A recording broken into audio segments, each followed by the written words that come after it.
आज आपण मॉर्निंगला राईड करण्याचं नियोजन केलेलं आहे.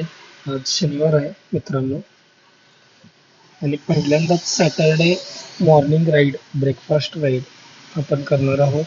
कोल्हापूर पासून ते तवंदी घाटापर्यंत.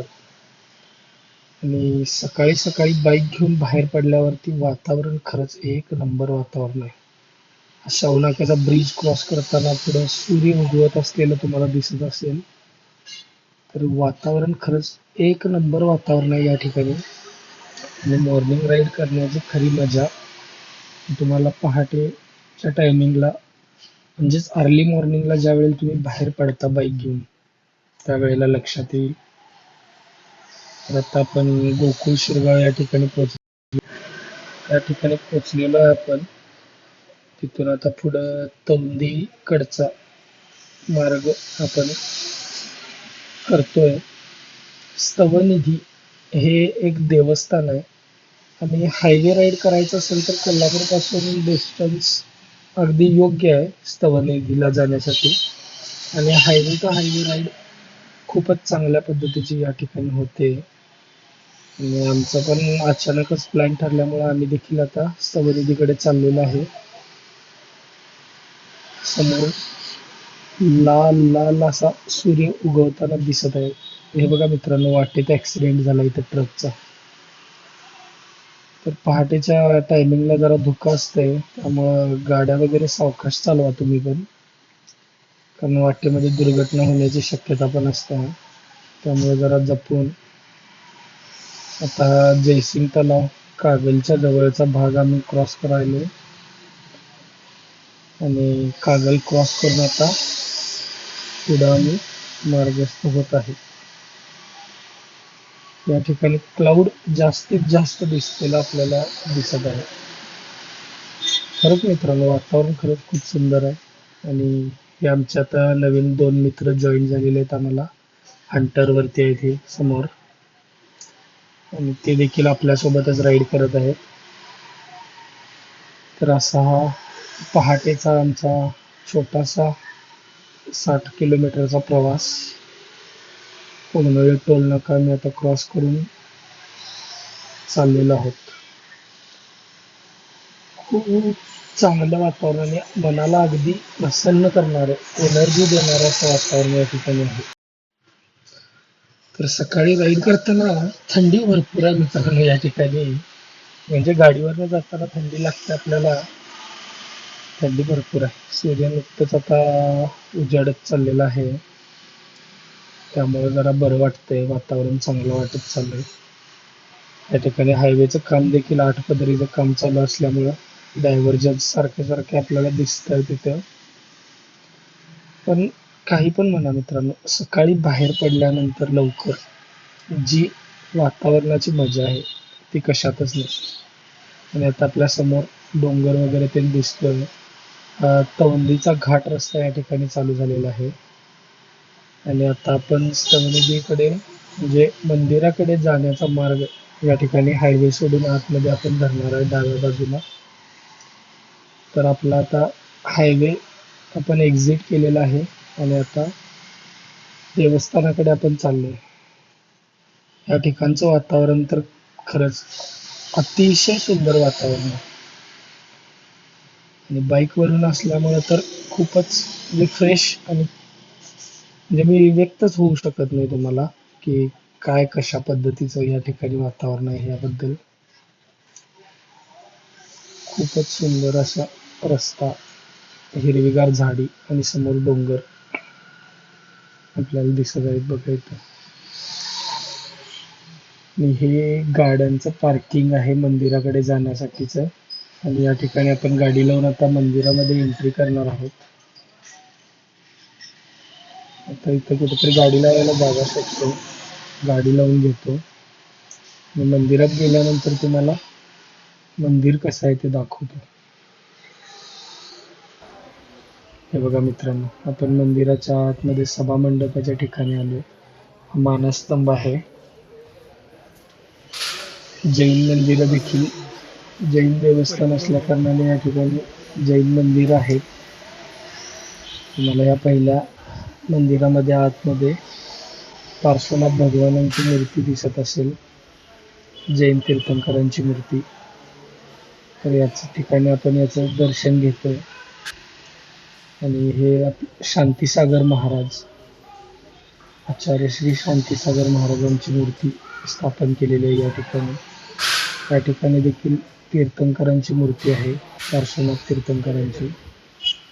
त्याच्यानंतर आपण आता हे दुसऱ्या मंदिराकडे आलेलो आहे, जे लागूनच असलेले मंदिर. आणि या ठिकाणची मूर्ती बघा मित्रांनो, तीर्थंकरांची. या टायमिंगला दर्शन घेऊन खरंच खूपच मनाला समाधान मिळत आहे. क्षेत्रपाल देवस्थान, रक्षक देवता, क्षेत्रपाल देवांची मूर्ती, मूर्ती म्हणण्यापेक्षा शिला. आणि असं हे मंदिर आहे. मंदिराच्या आतमध्ये भरपूर गारवा आहे आणि मंदिराचा परिसर देखील खरंच खूपच सुंदर आणि स्वच्छ आहे. हे बाहेरील लांबच्या गावाहून येणाऱ्या लोकांच्यासाठी राहण्याची सोय आहे या ठिकाणी. मंदिराच्या अवतीभोवती. तर आता आपण मंदिराच्या छताकडे चाललेलो आहोत. तर वरती आल्यानंतर हे मंदिरांची शिखर आहेत. खाली जे आपण 3 मंदिरं बघितली होती ना, त्या मंदिरांचे शिखर आहेत या ठिकाणी. आणि इथं पुढे आल्यानंतर हे देखील छोटंसं देऊळ असं केलेलं आहे. इथं देखील तीर्थंकरांची मूर्ती आहे, नेमिनाथ भगवानांचं. आम्ही लहान असताना हे जे चौकोन मंदिर आहे, चारी बाजूला 4 तीर्थंकरांच्या मूर्त्या आहेत या ठिकाणी. हे नेमिनाथ भगवानांची मूर्ती आहे, जी आता मी तुम्हाला दाखवली. आणि याच्या चारी कोपऱ्याला जे घुंगरू लावलेले आहेत, हे बघा, हे मित्रांनो घुंगरू दिसतात तुम्हाला. तर हे घुंगरू आम्ही हे बघा आता अशा पद्धतीनं असं लहान असताना उड्या मारून आम्ही वाजवत जायचो. तर तेच फिलिंग लहानपणीचं आम्हाला आता जाणवत आहे.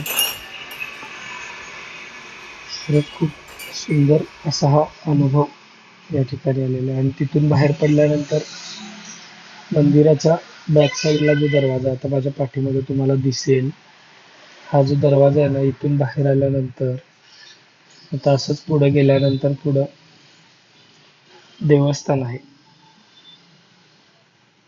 म्हसोबाचं देवस्थान आहे या ठिकाणी. डोंगरावरती थोडंफार चालून जावं लागतं. बरीच सुधारणा केलेली आहे. आता हा जो ब्रिज आहे, हा आम्ही ज्या वेळेला लहानपणी यायचो या मंदिराकडे तेव्हा तो ब्रिज नव्हता.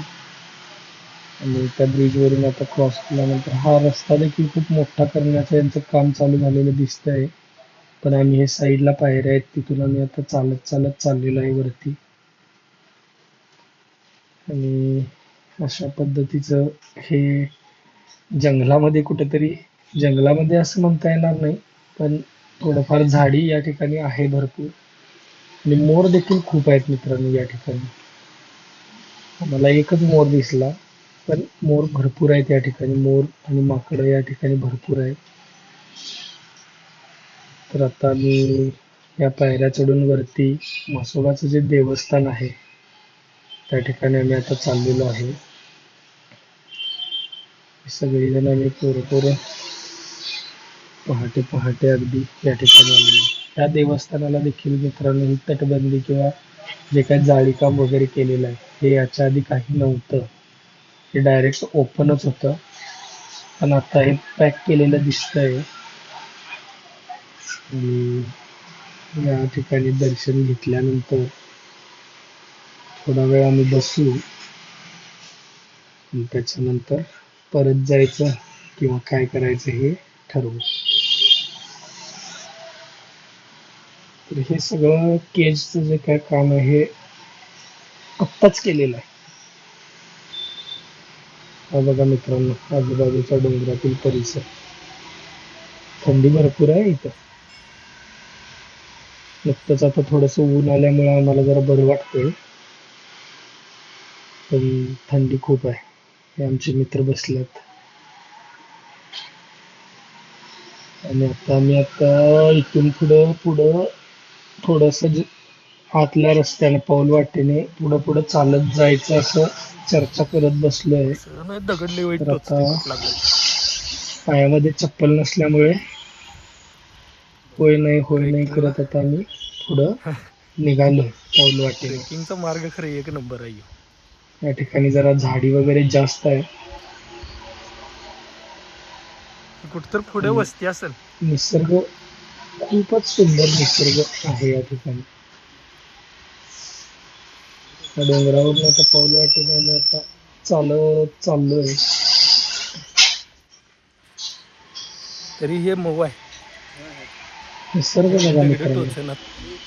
आल्हाददायक तेच असा की निसर्ग. खूपच शांतता आहे या ठिकाणी. लोकेशन भारी आहे बघ खरं. मन अगदी प्रसन्न झालं. शनिवारचा आमचा सुट्टीचा दिवस जाऊया काय अजून सार्थक पुढं? झाल्यासारखं आम्हाला वाटतं. झाडावरती हा मधमाशांचं मोठ्याच्या मोठं पोळं लागलं. मधमाशाच नव्ह. रिकामा आहे बघ ती, एक पण माशी नाही त्याच्यात. माशा नाही आहेत मधमाशांच्या पोळ्यामध्ये, तर पोळं लय मोठं लागले. यांचा डोळे पुढचा मित्र काय हळूहळू अजून पुढं पुढं पुढं पुढं चाललाय की थांबायचं काय नावच घेईना. काही पद्मावती मंदिरापाशी आलोय बघा मित्रांनो, इथे जवळच आहे. पद्मावती मंदिरामधलं हे देवीचं दर्शन. पद्मावती देवीच्या डोक्यावरती पार्श्वनाथ भगवानांची मूर्ती आहे या ठिकाणी. त्या ठिकाणी येऊन पद्मावतीचं दर्शन घेऊन मंदिराचा तेवढंच आजूबाजूचा लोकेशन भारी आहे परिसर देखील खूपच सुंदर असा परिसर आहे. भरपूर कारवा आहे या मंदिरात. मंदिर. तिथे तलाव पण आहे मित्रांनो मंदिराच्या उजव्या साईडला. तलावात कासव भरपूर प्रमाणात आहेत या ठिकाणी. कुठं काटा आणि नाही काय? आता हे मंदिराचं दर्शन घेतल्यानंतर आता आम्ही नाश्ता केला आणि नाश्ता केल्यानंतर ज्या ठिकाणी नाश्ता केला त्या हॉटेलचं दृश्य आणि इथून नाश्ता केल्यानंतर आता आपला परतीचा प्रवास करायला आम्ही रिकामे झालो आणि आता आम्ही आमच्या परत घराकडे जायला निघालो. तर असं हे आपलं आजचं राईड. सकाळी 6 वाजता जे आम्ही चालू केलं होतं ते दुपारी 12 वाजेपर्यंत आम्ही पुन्हा घरी पोचलो आणि आपल्या आजच्या ह्या मॉर्निंग राईडचा किंवा ब्रेकफास्ट राईडचा आम्ही शेवट केलेला आहे. अशी राईड आम्ही प्रत्येक शनिवारी करत जाणार आणि याचे व्हिडिओ आपल्या यूट्यूब चॅनेलवरती येतच राहतील. आपल्या चॅनेलला मित्रांनो लाईक, सबस्क्राईब आणि शेअर करा आणि जास्तीत जास्त लोकांपर्यंत व्हिडिओ शेअर करा. आपल्या सपोर्टची खूप गरज आहे आपल्या चॅनेलला, त्यामुळं जास्तीत जास्त लोकांपर्यंत आपला हा व्हिडिओ शेअर करा. आपल्या मित्रांना सबस्क्राईब करायला सांगा. चला मित्रांनो, जय हिंद, जय महाराष्ट्र.